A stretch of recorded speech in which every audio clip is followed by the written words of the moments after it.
사연자분이 보내주신 이야기 시작해볼게요. 정말 세상엔 별의 별일이 다 일어나는구나 하고 생각은 해봤지만 제 주변에서 일이 일어날 줄은 몰랐습니다. 저는 현재 이혼녀로 혼자 살아가고 있는 사람입니다. 제 이야기를 한번 해보려고요. 저와 신랑은 직장 선배의 소개로 만나게 되었는데 처음 만났음에도 먼저 말을 걸어주고 어색하지 않게 배려해주는 모습이 인상적이었습니다. 연애를 하면서 알게 된 점은 신랑이 섬세하고 매너가 좋다는 점이었는데 제가 갑각류 알러지가 있어서 먹지 못하는 것을 알고 식당에 밥을 먹으러 가면 메뉴에 갑각류가 들어가 있는지 꼭 확인을 해줘요. 제가 갑각류 알러지가 있다고 말을 하고 며칠 뒤 길거리에 오뎅이 있어서 신랑이 먹고 싶다고 했습니다. 그래서 저는 대부분 국물을 낼 때 게를 많이 사용하니까 안 먹고 옆에서 염통 꼬지나 먹을까 하고 서 있었는데 사장님께 혹시 이 음식 중에 꽃게나 새우 같은 게 들어간 게 있냐고 물었고 역시나 국물을 낼 때 게를 사용했다고 해서 저는 염통만 먹었지만 먼저 물어봐주는 신랑이 자상한 모습에 더욱 마음이 많이 갔던 것 같습니다. 그렇게 신랑과 연애를 하고 친해지게 되고 난 이후에 신랑이 친한 지인들을 몇 명 소개시켜 줬는데 그 자리에서 신랑의 여사친을 만나게 되었습니다. 그런데 여자의 촉이라고 해야 하나요? 어쩐지 몇 명의 남자친구들 사이에 혼자 서 있는 그 여사친이 저는 마음에 많이 걸렸습니다.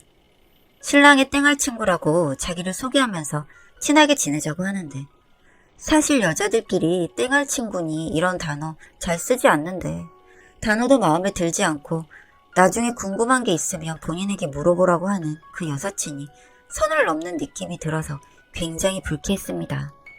이런 사실을 아는지 모르는지 신랑은 멀리서 다른 친구들과 술을 마시면서 땡땡이랑 친하게 지내라고 하더라고요. 모임 나오는 친구들 중에 혼자 여자라서 심심했을 텐데 잘 됐다고 말하면서요. 그 이후로도 모임이 있었지만 저는 그 여자가 불편해서 신랑의 모임 자리에 잘 나가지 않았고 남편과의 연애는 무난하게 잘 이어져 갔습니다. 그렇게 저희는 연애 후 8개월 만에 결혼을 하게 되었어요. 결혼식 당일에도 제가 예민해서 그 친구가 미워 보였는지는 모르겠지만 하얀 색깔의 살랑거리는 원피스를 입고 나타난 그 여자는 친구들 사이에서 마치 여왕이라도 되는 듯이 팔짱을 끼고 저희가 결혼하는 모습을 보고 갔습니다. 무슨 제가 그 여자의 남자를 뺏는 것도 아닌데 눈에 불을 켜고 쳐다보니 결혼식 할 때 실수라도 할까봐 조마조마했고 뒷부리를 가서도 신랑 근처에서 알짱거리는 그 여자가 혹시 신랑을 좋아하나 싶어서 결혼 첫날부터 마음 졸였어요. 사실 제가 찝찝해해서 신랑에게 이야기를 했는데 신랑은 그 친구를 중학교 때부터 봐서 아는데 그럴 리 없다고 하면서 제가 그렇게 정 찝찝해하면 본인 친구를 소개해주겠다고 했고 저는 그나마 남자친구라도 있으면 좀 덜하지 않을까 해서 알겠다고 했습니다. 그리고 다행히 신랑이 소개해준 직장 동료와 그 여자가 마음이 잘 맞아서 사귀게 되었고 저는 한시름 놓을 수 있었어요. 그렇게 그 여자가 연애를 시작하고 나서는 신랑에게 부쩍 연락이 와서 같이 캠핑을 가자느니 커플 데이트를 하자고 말을 하는 날이 많아졌고 신랑도 서로 짝이 있는데 걱정될 게 뭐가 있냐고 하면서 같이 근처 캠핑장으로 캠핑을 가게 되었습니다. 캠핑이라는 게 아무래도 텐트도 쳐야 하고 밥을 먹으려고 해도 준비할 게 일반 펜션보다는 일이 많다 보니 그 여자와 겹치는 일이 많았는데 같이 식사 준비를 위해서 쌈채소랑 마늘 등 재료를 씻고 있는데 그 여자가 먼저 말을 걸어왔습니다. 땡땡이가 결혼하고 살이 많이 빠진 것 같아요. 네? 아, 요즘 저녁에 야식을 먹었더니 다이어트를 한다고 해서 계속 살 빼는 중이에요. 땡땡이 예전엔 살 빼봤는데 그때보다 살 좀 있는 게 나은데. 뭐 본인이 뺀다 하니 어쩌겠어요? 그래도 이제 결혼하셨는데 땡땡이 신경 써주셔야죠. 땡땡이 못나지면 이제 와이프분 흉 볼 텐데. 흉 들을 정도로 뺀 건 아닌 것 같아요. 보는 게 다 다르니까요. 아, 그리고 땡땡이 제가 예전 여자친구들도 싹 알고 있으니 혹시 궁금한 거 있으시면 다 말씀드릴게요. 부부 사이에는 비밀 같은 건 없다고들 하잖아요. 이렇게 이야기를 하고 뒤돌아 나가는데 정말 어안이 벙벙하더라고요. 무슨 중전이 아이를 못 낳아 데려온 척 같은 느낌이랄까? 제가 모르는 신랑의 과거 이야기들과 정보로 저를 무시하는 느낌도 들고, 저에게 결혼했는데 신랑 간수 제대로 못하면 욕먹을 거라고 경고 같은 느낌이 들어서 좀 불쾌하기도 했습니다.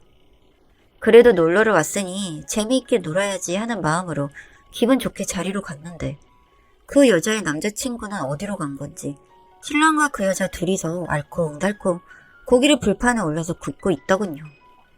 아주 멀리서 보면 두 사람이 커플 같더라고요. 제가 근처에 온 것도 모르고 이야기하면서 신랑이 그 여자의 옆구리를 찌르질 않나, 그 여자는 깨르르 거리면서 좋아하질 않나. 기분이 상해서 밥을 먹는 둥 마는 둥 먹고는 기분이 좋지 않아 텐트에서 일찍 잠이 들었습니다. 제가 전날 기분이 상해서 밥을 먹으면서 술을 많이 먹기도 했고, 날씨도 추운데 있다가 따뜻한 텐트 안으로 들어오니 술이 확 오르더라고요. 그래서 정신없이 자고 일어났는데 시간은 오전 10시가 다 되어가고 밖에 나와보니 그 여자 커플은 떠나고 난 뒤였습니다. 그렇게 부랴부랴 자고 있던 신랑을 깨워서 뒷정리를 하는데 자동차 옆에서 발견된 사용하고 난 땡돔이 떨어져 있었습니다. 저는 그 여자네 커플 것이라고 생각하고 정말 개념도 없다 욕하면서 발로 멀리 던져버렸어요. 그렇게 캠핑을 마치고 집으로 돌아와서 저는 좀 쉬고 있었습니다. 휴대폰은 배터리가 없어서 충전기를 꽂아두고 그렇게 다음날이 되었는데 휴대폰에 모르는 번호로 연락이 엄청 와 있더라고요. 저는 모르는 번호를 잘 안 받아서 문자함에 들어갔는데 그 번호로 신랑의 여사친의 남자친구라는 사람이 보낸 문자가 있었습니다. 문자로 만나서 이야기 좀 하자는 내용이 있었는데 이 사람이 나를 따로 만날 일이 뭐가 있을까 생각을 하다가 알겠다고 했어요. 카페에 도착하니 이미 먼저 와서 커피를 먹고 있는 그 사람이 보였고 자리에 앉는 그 사람이 입을 열었습니다. 그날 캠핑장에서 있었던 일이 기억나세요? 아, 그날 제가 술을 좀 많이 먹어서 기억이 잘 안 나요. 그날 술 먹고 텐트에 들어가시고 나서 셋이서 술을 좀 많이 먹었습니다. 저도 술을 많이 먹어서 모닥불 앞에서 잠이 들었는데 시간이 좀 지나고 나니까 이상한 신음소리 같은 게 들려서 잠에서 깼는데 주차된 자동차들 사이에서 그쪽 신랑이랑 제 여자친구랑 그 짓거리를 하고 있었습니다. 이게 무슨 말 같지도 않은 소리인가 싶어서 몇 번을 되물어봤습니다. 저희 신랑이요? 정말로 보신 건 맞으세요? 그럼 내가 당신 신랑이 허벅지에 흉터가 있는 건 어떻게 알겠어요? 그리고 나서 두 사람이 하는 이야기가 가관이었는데 혹시 두 사람이 연인 관계인 것 알고 결혼하신 건 아니시죠? 그 여자가 기분이 나쁘긴 했지만 그래도 연인 사이일 거란 생각은 못 해봤어요. 저는 그날 그 여자 머리채 잡고 음주운전을 해서 집으로 갔는데 아무래도 이게 술 먹고 한 일이 아니라 오래된 연인 같기도 해서 결혼한 지 얼마 안 되신 줄은 알지만 그래도 알고 있으셔야 할 것 같아서 연락드렸습니다. 그리고 이런 말 실례일지 알지만 시간 되시면 산부인과 가셔서 땡병 검사 꼭 해보세요. 땡병이라는 게 관계로만 전염이 되는데 그 여자한테 전 올맞네요. 그 말을 마지막으로 그 남자는 자리를 떠났고 저는 혹시나 하는 마음에 산부인과를 갔습니다.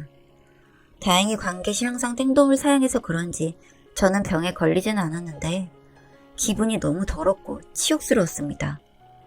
그래서 그날 저녁 잠든 신랑의 휴대폰을 열어서 봤는데 그 남자의 말처럼 두 사람이 오랜 연인 같은 내용의 카톡이 많았고 캠핑장에서 하다가 걸려서 남자친구랑 헤어졌다느니 다음에는 모임에 가서 다른 사람들이랑 하자는 듯한 내용이 들어있더군요. 정말 이 미친 것들이 무슨 짓을 하는 건지 어이가 없어서 저는 이성을 잃고 신랑을 깨워서 고래고래 소리를 질렀습니다. 그런데 이 인간이 뭐라고 하는 줄 아세요? 그냥 파트너라고 하더군요. 바람핀 거냐고 물었더니 그런 게 아니고 예전부터 본인 파트너였다고 합니다. 이런 저급한 단어를 제가 살면서 쓰게 될 줄이야. 마음을 준 건 아니니 바람이 아니라는 그 사람의 말에 한 대 얻어맞은 것 같은 기분이었습니다. 그렇게 그 일이 있은 후 저는 일주일을 멍하니 지냈고 결론을 내렸습니다.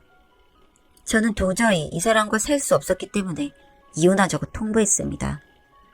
그랬더니 신랑은 무슨 이런 일로 이혼을 하냐고.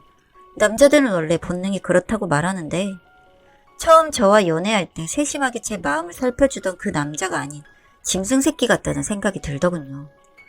남자의 본능 따위 제가 알고 싶은 부분도 아니고 차라리 혼인신고를 안 한 게 다행이라고 제 자신을 다독이며 저는 다른 부부들이 가장 뜨겁게 보낸다는 신혼에 이혼을 했습니다. 그렇게 이혼하고 4년 정도가 흘렀는데 저는 최근에 충격적인 소식을 들었습니다.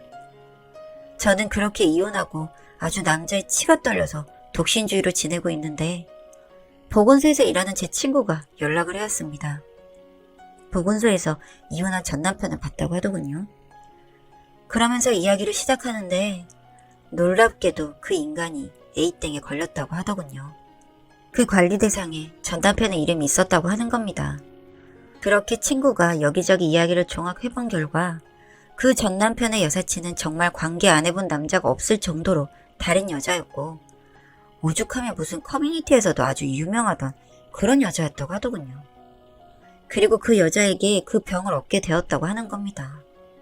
정말 그 병이 그렇게 제 근처에서 생길 수 있는 일이라는 것에 한번 놀랐고 그렇게 그 둘이 같은 병에 걸려 죽게 생겼다는 것에 또 한 번 놀랐습니다.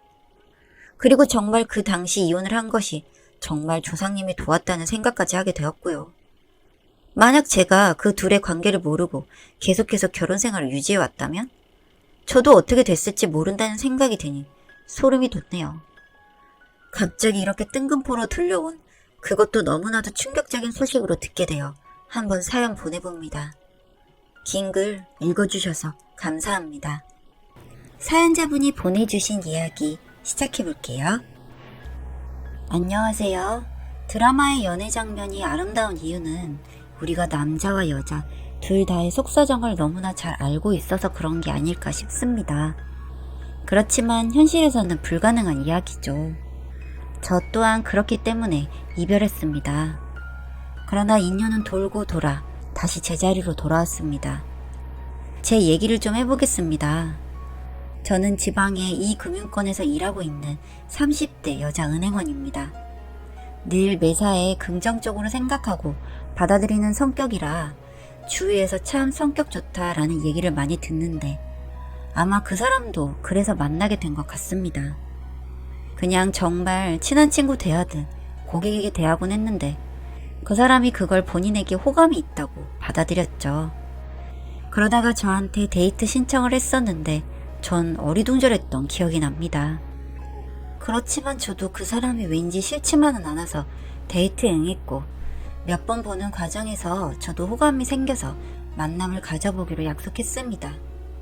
그 사람은 제 은행 근처에서 작은 PC방을 운영하던 사람이었고 나름 IT 업계 종사자라며 우쭐하던 모습이 절 웃게 만들었었죠. 저보다는 시간이 프리했던 터라 늘 제가 마치는 시간에 절 기다려줘서 저녁을 먹고 드라이브를 하며 남들과 다를 거 없는 데이트를 하고 집에 돌아가곤 했습니다. 그때 제 나이가 28이었고 이제 슬슬 결혼도 생각해야 하지 않냐는 부모님 말씀에 만약 결혼을 한다면 이 사람과 해야겠다라고까지 생각을 했습니다. 그러나 이 사람은 나이가 30이 넘었지만 전혀 결혼 생각이 없는 것 같아 보였습니다.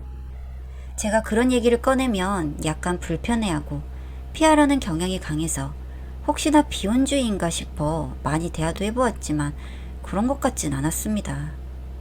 오빠, 연애의 끝은 결혼이야? 묻는 저에게 꼭 그렇지만은 않고 그냥 서로한테 적당한 시기에 만나는 사람하고 결혼하는 거지 뭐 대답했습니다. 저는 우리는 지금이 나이적으로 아주 적당한 것 같은데 하면 너는 아직 너무 어린 게 아닐까? 하며 그냥 대답을 회피하곤 했죠. 여자가 너무 들이대는 것도 좀 그래서 그냥 저도 단념하고 연애를 즐기려고 했으나 하루하루 고민이 깊어갔습니다. 그러다가 그 사람의 친구가 결혼하는데 혹시 같이 갈래? 묻기에 알겠다고 하고 따라간 적이 있습니다. 거기서 그 사람의 친구들을 보았는데 그 친구들 중 하나가 요즘 연애하더니 때깔이 좋네? 결혼 언제 하냐? 물었는데 내가 무슨 결혼이야? 하며 대답하더군요. 속으로 엄청나게 서운했습니다. 티를 안 내려고 했는데 계속 그 말이 맴돌아서 결국 집에 돌아가는 길에 싸우고 말았습니다. 도대체 날 왜 만나는 거냐고 물었고 돌아오는 대답은 사랑하니까 만나지 였습니다. 사랑하기도 하고 나이도 적당한 것 같은데 왜 결혼을 하지 않으려고 하냐고 물으니 계속 우물쭈물대기에 오늘은 뭔가 확실하게 하고 싶다는 마음이 들어서 끝까지 대답을 요구했습니다. 그러자 돌아오는 대답이 나 빚이 많아 이 말이었습니다. 앞으로 갚아야 할 빚이 너무 많아서 결혼 같은 건 좀 힘들 수도 있어 라고 하더군요. 그래서 제가 뭐 도대체 얼마 이게 그러냐고 하니 3억쯤 된다고 하더군요. 아주 긍정적인 저였지만 그 액수를 듣자 약간 겁이 난 건 사실이었습니다. 그렇게 찝찝하게 만남이 끝나고 뜸한 연락을 하며 주말을 보냈습니다. 그리고 월요일이 되어 출근을 했죠. 근데 그 사람이 깜빡했던 사실이 하나 있었습니다. 제가 은행원이라는 것을요. 물론 잘못되었다는 것은 알고 있지만 개인정보를 알고 있기에 살짝 조회를 했습니다. 그런데 채무가 없더군요. 이게 뭐지 싶었습니다. 빚이 많다던 그 사람의 내역은 너무나 깨끗했고 제가 생각하기엔 그냥 결혼하기 싫어서 저런 핑계를 대는가 하는 생각이 들었습니다. 그날 너무 속상해서 친구를 만나서 한잔 했습니다.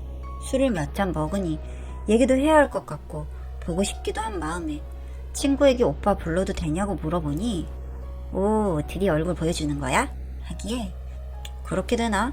하고 전화를 했습니다. 친구랑 같이 있는데 잠시 와줄 수 있냐고 하니 너무 피곤해서 안 될 것 같다고 하더군요. 가게가 아니냐고 물으니 오늘 아르바이트생들이 있고 본인은 일찍 들어갔다고 했습니다. 어쩔 수 없지 하고 끊고 나서 그냥 친구랑 재밌게 놀고 들어가려고 했습니다. 그런데 집에 가는 길에 번화가 근처에서 그 사람을 봤습니다. 술집 근처였고 여자가 가더군요. 제 눈으로 보고도 믿기지 않았습니다. 한 번도 여자 문제로 속 썩인 적이 없는 사람이었고 여태 여자 만나본 횟수도 너무 없어서 제 연애 횟수를 듣고는 와, 나도 어디 가서 여자 좀 만나고 와야겠다 하며 장난을 치고는 했었습니다. 그래서 저랑 결혼은 하기 싫고 여자를 더 만나볼 심산으로 저러는 건가? 빚까지 있다고 뻥친 놈, 이런 마음이 들었죠. 일단 저한테 거짓말한 것이 분명했고 제 눈으로 직접 봤기에 더 이상 말할 것도 없었습니다. 다음날 연락해서 그렇게까지 하지 말고 그냥 헤어지자고 하지 왜 사람을 불쌍하게 만드냐고 따졌고 무슨 말인지 모르겠다는 식으로 나오기에 어제 집에 없었으면서 왜 거짓말했냐고 하니 그냥 입을 다물더군요. 그리고 본인이 먼저 저한테 헤어지자고 했습니다. 그냥 놔주는 게 맞는 것 같다고요. 괜히 나 만나서 결혼하면 너만 고생길 훤하다고요. 빚이 없는 거 아는데 또 빚쟁이 코스프레를 하기에 어지간히 헤어지고 싶은가 보다 하고 욕을 하며 알겠다고 했습니다. 정말 너 같은 쓰레기는 처음이라면서요. 입에 거짓말을 달고 사는 놈인데 여태 그것도 모르고 좋다고 헤헤거린 게 너무 분했습니다. 다시는 만나지 말자고 하고 헤어졌죠. 그렇게 힘든 시간을 보냈습니다. 정말 제가 태어나서 처음으로 평생을 같이 하고 싶다고 생각한 사람이 거짓말로 제 마음을 이렇게 아프게 하고 헤어지자고까지 하다니 나한테도 사랑은 쉽지 않구나 생각하고 단념하려고 노력을 했습니다. 그렇게 시간을 보내며 어디 취미를 붙여야 할지 찾다가 중고차 한 대를 샀습니다. 운전이란 거 면허는 있어도 제대로 해본 적이 없어서 언젠가 제 차를 갖고 드라이브 해보고 싶었는데 그 시기가 온 것 같았죠. 그렇게 운전에 재미를 붙여 여기저기 쏘다녔습니다. 몇 개월 운전하다 보니 저도 어느 정도 숙달이 되어 친구 태우고 많이 놀러 다녔죠. 그날도 친구와 드라이브를 하고 저녁에 한잔하러 들어갔습니다. 술을 먹고 집에 가려고 대리를 한 대 불렀습니다. 그런데 기다리는 중에 그 사람에게 전화가 왔습니다. 너무 놀래서 뭐지 하다가 전화를 받았는데 뜻밖의 말을 하더라고요. 대리 부르셨냐고요. 이게 뭔가 싶어서 우물쭈물 대다가 맞다고 하니 그 사람이 오더군요. 그리고 저를 보더니 엄청 놀라는 것 같았습니다. 아마 제 번호를 지워버렸겠죠. 너였냐고 하더니 일단 가자고 하기에 차로 갔습니다. 차 샀구나 하면서 운행을 시작하는데 너무 황당한 상황이었습니다. 그래서 가게는 어쩌고 웬 대리냐고 물으니 꽤 오래전부터 초저녁에 대리운전하고 있다고 하더군요. 마침 그날이 생각나서 그럼 그때 이 근처에서 봤을 때도 혹시 대리운전 한 거냐고 물으니 맞다고 하더라고요. 근데 왜 사실대로 말하지 않았냐고 하니 어쨌든 거짓말한 것은 맞는 거였고 대리운전 한다고 하기도 싫었답니다. 그리고 그냥 놓아주고 싶었다고 하더군요. 본인의 상황이 결혼을 할 수 있는 상황이 아니니 차라리 그냥 헤어져서 빨리 좋은 사람 만나라고 하는 것이 좋을 것 같았다고요. 갑자기 또 열이 받았습니다. 자기 혼자 좋은 사람인 척 다 하다니 또 거짓말을 하는 것이요. 그래서 나 은행원이야. 내가 오빠 빚 없는 것도 모를 것 같아? 하니 놀라더니 아 그렇네 하더군요. 그러고 난 뒤에 근데 내 빚이 아니라 부모님 빚이라고 했습니다. 부모님이 빚이 많아서 갚으려고 두 분 다 정말 열심히 사시는데 내가 옆에서 가만히 있을 수가 없다. 나도 열심히 돕고 있다고 하더군요. 듣고 너무 놀랐습니다. 이런 일이 있으면서 왜 저한테 말하지 않았냐고 하니 본인도 결혼하고 싶고 네가 좋았지만 괜히 이런 말 하면 네가 또 결혼해서 같이 이겨나가자 이런 말 할까봐 두려웠다고 합니다. 저 고생시키는 것도 싫고 아무것도 없는 본인이 우리 집에 와서 결혼한다고 저희 부모님한테 말하기도 너무 부끄러웠다고요. 그런 이야기를 들으며 정말 하염없이 눈물이 났습니다.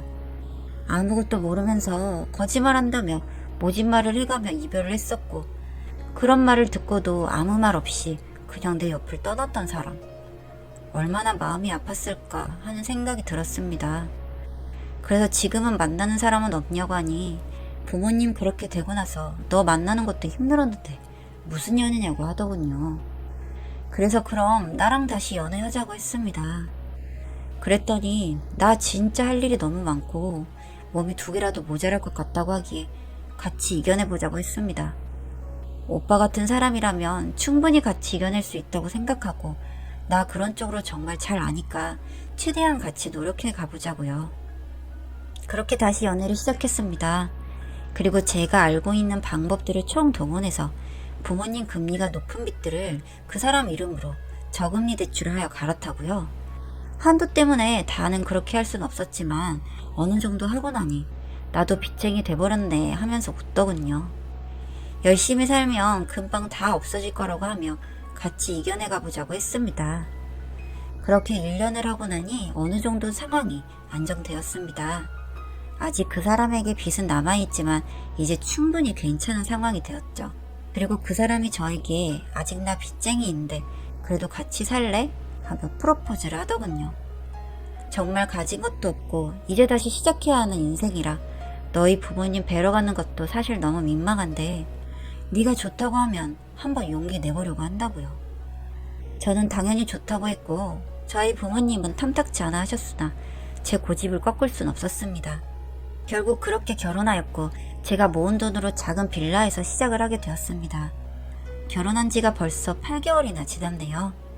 아직까지 아기는 갖지 못하고 있습니다. 일단 벌어야 할 시기란 것을 잘 알고 있기에 임신은 조금 미룬 상태입니다. 그래도 하루하루가 너무 행복합니다. 너무나 열심히 살고 있는 남편을 보고 있자면 저렇게까지 하는 거 보면 절대 가족을 내려놓지는 않을 사람이고 엄청 책임감이 있는 사람이다 싶어서 마음이 놓입니다. 저도 열심히 벌고 있고 남편도 열심히 일하고 있으니 분명히 금방 일어설 수 있을 것입니다. 얼른 모아서 이젠 아이를 가져도 되겠다 싶은 날이 왔으면 좋겠습니다. 저한테는 너무 가슴이 절절한 사랑 이야기인데 다른 분들에게는 어떨지 모르겠습니다.